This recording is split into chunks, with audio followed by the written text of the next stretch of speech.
Assalamualaikum and once again welcome back to RA Graphics. Today I'm gonna show you how to add double exposure effect in any image in Adobe Photoshop. So come on, let's get started.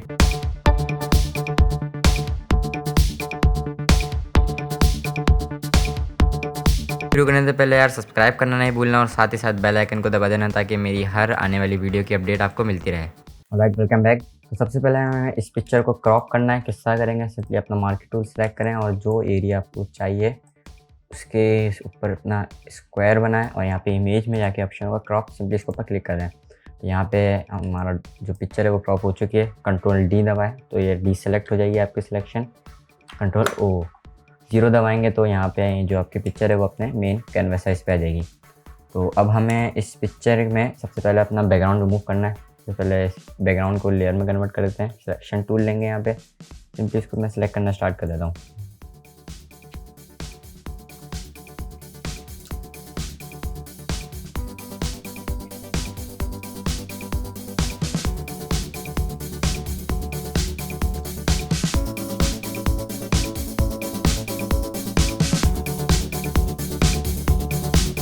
Right, select करने के बाद आपने simply select में जाना है। यहाँ पे selected mask का ऑप्शन होगा, इसको पर क्लिक करना है। अगर आप एडोब फोटोशॉप CC 2015 और उससे बेलो का वर्जन यूज़ कर रहे हैं तो आपके पास एक रिफाइन एज का ऑप्शन आ रहा होगा, तो आपने इसको पर क्लिक करना है।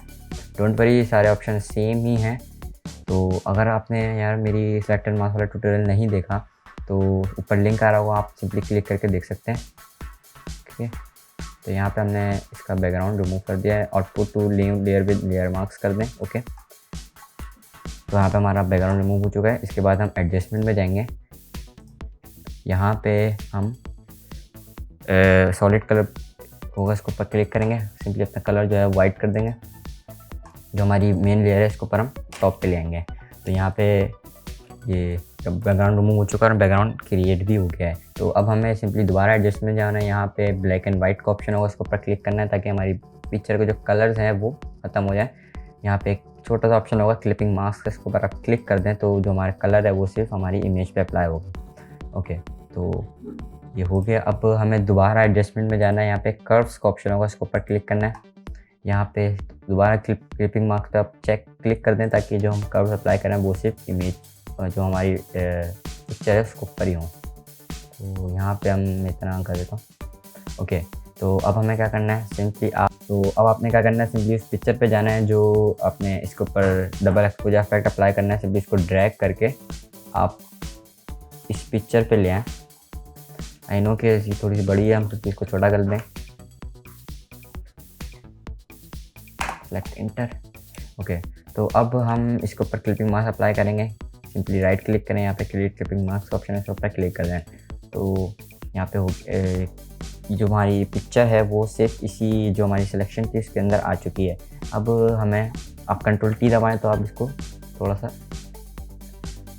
रिसाइज भी कर सकते हैं। तो मैं थोड़ा सा इसको इतना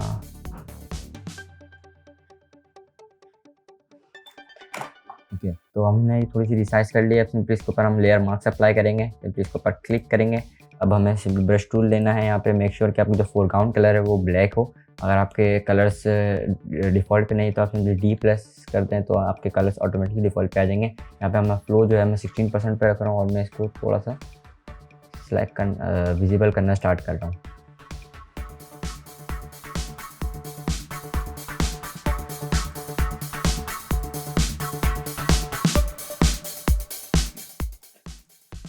राइट, तो यहाँ पे हमारी जो इमेज के ऊपर इफेक्ट अप्लाई हो चुका है। मैं चाह रहा हूँ कि इसका जो बैकग्राउंड है अभी फ़िलहाल वाइट है, तो मैं चाह रहा हूँ कि इसके ऊपर हम कुछ और अप्लाई करें। तो मैं सिंपली इसी बिल्डिंग्स का बैकग्राउंड अप्लाई करना चाह रहा हूँ। तो दोबारा मैं इस बिल्डिंग को ड्रैग करूँगा, यहाँ ला के छोड़ दूँगा। दोबारा कंट्रोल T प्रेस करेंगे, इसको छोटा करेंगे, इंटर। इसका जो मोड है वो मैं लाइटन कर देता हूँ, सॉरी मल्टीप्लाई। ओके, अब मैं इसकी ओपेसिटी थोड़ी सी कम कर रहा हूँ। अब हमें ये जो बिल्डिंग है इसको इसी की जो पिक्चर के अंदर हमारे जो बिल्डिंग की सीक्वेंस है इससे मैच करना है। तो हम सिंपली इस तरह मैच कर लेते हैं।